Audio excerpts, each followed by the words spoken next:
मला त्याच्यात पडायचं नाही. पंतप्रधानांनी लष्करी गणवेशाचा वापर राजकीय कामासाठी केला सामना आपला प्रॉपर भूमिका मांडली. तुम्ही जर लष्करी गणवेश घालून फिरलात तर तुमच्यावरती गुन्हा दाखल होईल. जी भारतीय न्याय संहिता आहे त्याच्यामध्ये काही जी कलमं आहेत under section so and so, तुम्ही लष्करी गणवेश वापरलात किंवा लष्करासंदर्भातलं काही साहित्य वापरलं, पथकं वापरलीत, फोटो काढून लष्करातल्या गणवेशातले फोटो तुम्ही पोस्टरवर लावलेत तर तुमच्यावरती गंभीर स्वरूपाचे गुन्हे दाखल होऊन तुम्हाला साधारण 3 वर्षाची शिक्षा होऊ शकते. इथे तर राजकीय कारणासाठी पंतप्रधानांचे गणवेशातले फोटो वापरले जाऊन बिहार वगैरे जिथे निवडणूक आहेत तिथे भारतीय जनता पक्षाचे लोक हे फोटो वापरतात. भारतीय जनता पक्षाचे राष्ट्रीय अध्यक्ष असतील किंवा त्या राज्याचे अध्यक्ष असतील त्यांच्यावर गुन्हे दाखल व्हायला पाहिजेत. जर तुम्ही सामान्य माणसांवरती अशा प्रकारचे गुन्हे दाखल करता,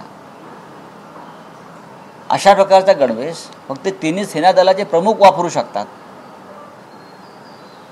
जवान वापरू शकतात, तुम्ही कसे वापरताय?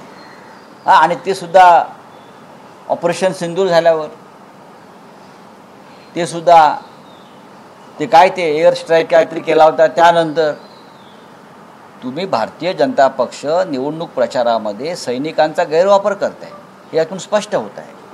सवाल ऐसा कि बीजेपी और कांग्रेस में अभी आर्टिकल वॉर छिड़ गई है. कल राहुल गांधी के आर्टिकल के बाद आज खुद देवेंद्र फडणवीस को आर्टिकल लिखना पड़ा. क्या मैंने तो नहीं देखा कहाँ आर्टिकल है. मैं राहुल गांधी का आर्टिकल ज़रूर पढ़ा है क्योंकि वो देश के सभी जनता तक वो आर्टिकल कल का पहुंच गया है.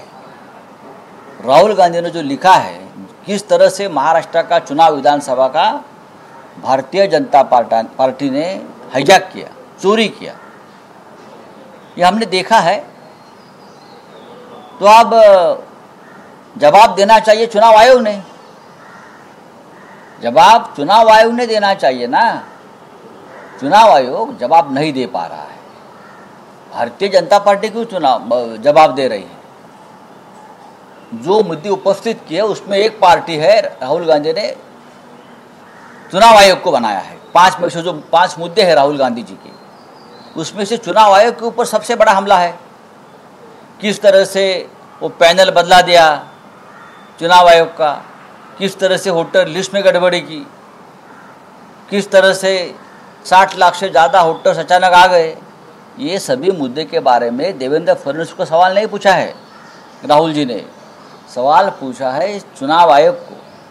और राहुल गांधी एक संवैधानिक पद पर बैठी हुई व्यक्ति है देश में. लीडर ऑफ अपोजिशन, लोकसभा को संवैधानिक दर्जा है. तो राहुल गांधी जो बोल रहे हैं उनको एक दर्जा आया है, प्राप्त हुआ है संवैधानिक. तो देवेंद्र फडणवीस का क्या संबंध है? वो आर्टिकल लिखे, ग्रंथ लिखे, गीता लिखे, हाँ बड़े बड़े किताब लिखे, कोई फ़ायदा नहीं है. आपका कोई पढ़ने वाला नहीं है, आपके वो अंधभक्त पढ़ेगा ज़्यादा से ज़्यादा. राहुल गांधी की आर्टिकल पूरे देश ने पढ़ा है, जाना है, और राहुल जी क्या कहना चाहते हैं वो देश ने समझ लिया है. सर टाइमिंग को लेकर कह सकते हैं कि बिहार इलेक्शन पे ये स्टेटमेंट आना कि महाराष्ट्र का बिहार में